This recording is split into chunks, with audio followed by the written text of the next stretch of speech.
E se a própria forma como a gente aprendeu a pensar estivesse, na verdade, nos impedindo de resolver os nossos maiores problemas? Parece uma ideia radical, né?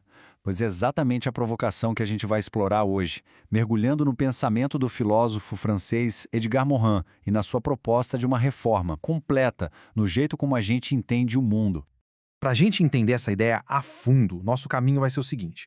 Primeiro, vamos descobrir as regras invisíveis do nosso pensamento.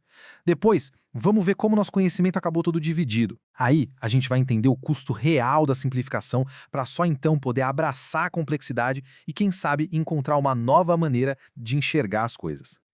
Então, vamos começar pelo começo. Pensa só, existe uma espécie de sistema operacional invisível rodando na nossa mente o tempo todo. Ele organiza tudo, tudo que a gente percebe, mas a gente nem se dá conta que ele está lá. A pergunta central é essa aqui. Quais são essas regras? Existem princípios que controlam a nossa lógica, sabe? As nossas conclusões, nossas crenças, mas que a gente raramente para questionar. É isso que o Mourinho vai chamar de paradigma.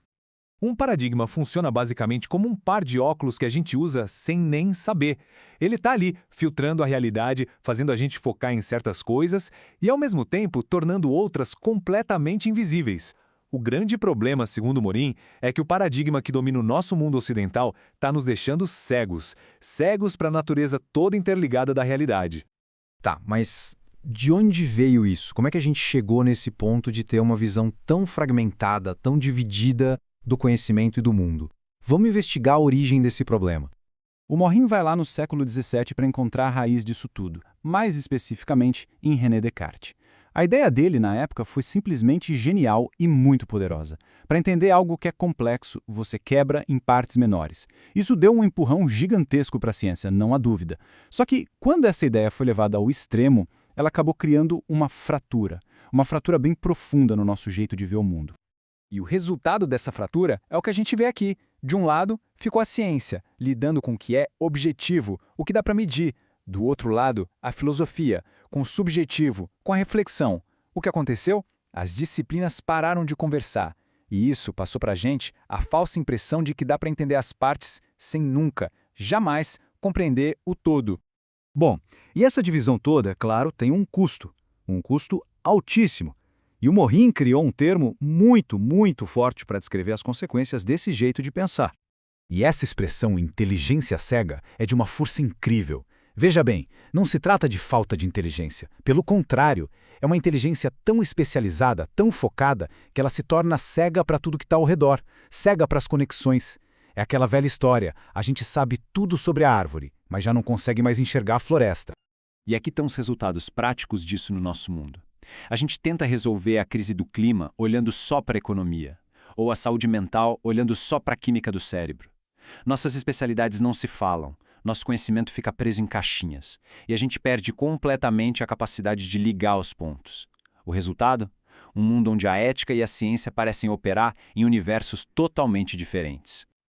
Ok, se essa é a doença, qual seria a cura? O legal do Morante é que ele não só critica, ele propõe uma alternativa, e uma alternativa bem radical, uma verdadeira reforma do nosso sistema operacional mental.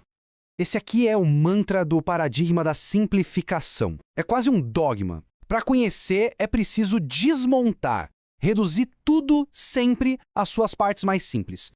E aqui está a grande revolução. A proposta de Morin vira essa lógica de cabeça para baixo. O conhecimento de verdade não vem da separação, ele vem da conexão, de entender como as partes se relacionam umas com as outras para formar um todo.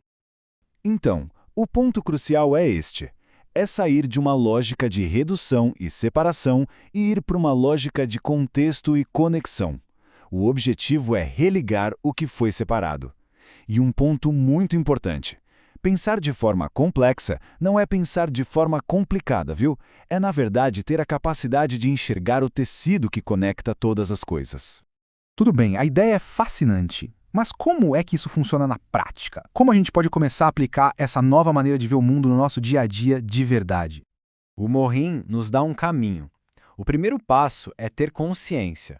É perceber quando a gente está no piloto automático, separando e simplificando tudo.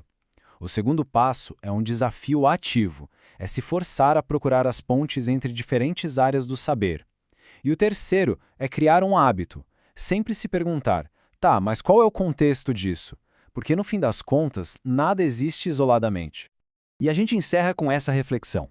A proposta do Morin é tão profunda porque ela sugere que a crise do nosso mundo talvez não seja só política ou econômica, mas, na sua raiz, uma crise de pensamento. E se a origem de tantos problemas está na forma como a gente olha para eles, então talvez a maior revolução possível comece dentro da nossa própria mente.